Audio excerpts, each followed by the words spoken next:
It's my feel-good breakfast show. Be more plus with BIOPLUS.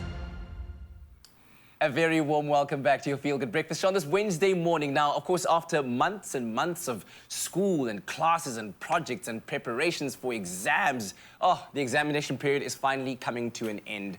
Although, of course, you might have given it your all, the results that you receive may not be what you were hoping for. That is a reality that many of us must face. But here to give us advice on how to deal with disappointing results is life coach Kirsty Melmed. Great to have you with us again. How are you this morning? I'm really well, thank you. And we were actually saying earlier on that this is not just applicable to examinations and learners at school. These are life lessons that could benefit all of us on a daily basis, right? 100%. So when we then begin to think about, let's talk about, focus on examinations, that feeling of anxiety, that feeling of nervousness after writing the exam. Because you've taken every piece of the knowledge that you acquired over the year and you put it on the paper, but was it enough? How do you deal with that big question while you're waiting? Honestly, I would get out of your head and get back into your body. So go and do something that's fun and physical that's going to allow you to just literally shake off all that tension that's been building up for weeks. So go jump on a trampoline, go run in the ocean, do a hike, go to a dance class, something fun for you. Yes, make a TikTok. And then once those results come about, as we said, they might be disappointing, perhaps devastating.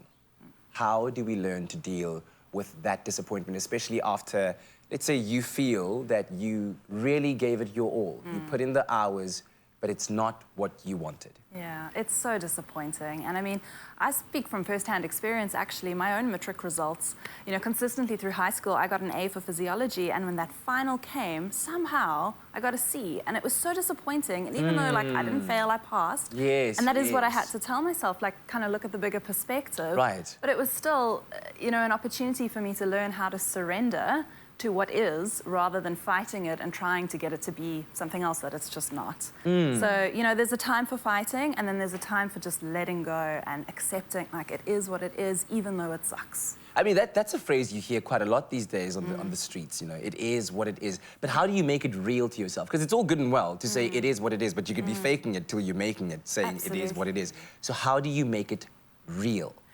Well, also just allow yourself to feel however you feel about it. Right, so go through those emotions. Exactly. If you feel like you're down and out for the day, Yes. perhaps you need to sleep, to rest, to cry. Right, exactly. It is what it is, and you're allowed to feel terrible about that. Yeah. So let yourself go through the process.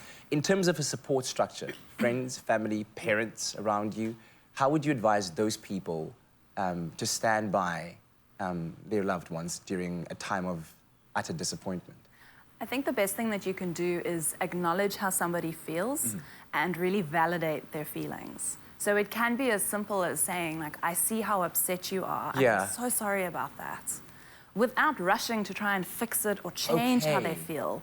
Just let them accept, because I think a lot of time as parents, we want what's best for our kids, we want to fix it, we want to take it away. And we have ideas about how to do that. And actually, they're their own people with their own feelings, and they're allowed. They're allowed to be sad, they're allowed to be angry, they're allowed to be frustrated and disappointed. So hold space for them to be that way.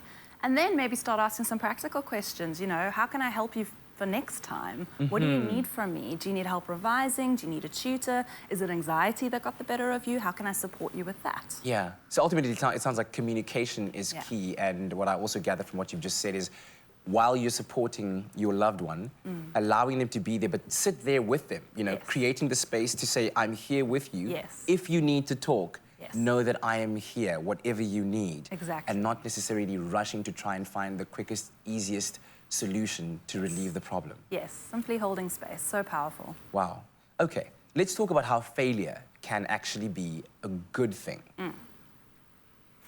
Okay, so I would try not to look at it as failure. Yeah. And I know, again, this is all good and well in theory, but trying to see it as a learning opportunity and to say, okay, this thing happened, it's a setback, but perhaps this obstacle is a detour in a better direction. Perhaps there's a bigger plan here, and I'm just along for the ride. Yeah. So try and get that perspective, but also to say, I'm going to learn something about myself now, Right. about how I get back up and I deal. There you And go. that is going to serve me all through my life. So let me, rather than call this a failure, say this is a learning opportunity. What can I do differently next time? Right, exactly, because it's all about the long game. Yeah. As much as life is short, life is also quite long.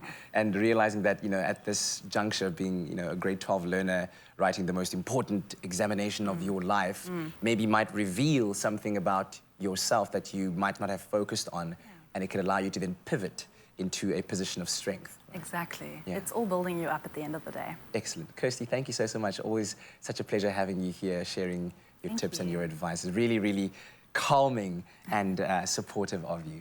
Now, of course, a big congratulations to the Matrix for making it through this challenging time. Oh, man, I'm celebrating with you. Now, one lucky viewer stands the chance to win a study hamper to the value of 2,000 Rand from BIOPLUS. Now, simply reply to the competition post on our Expresso social media pages and tell us, how do you motivate yourself to keep on going and to keep reaching for your goals no matter what?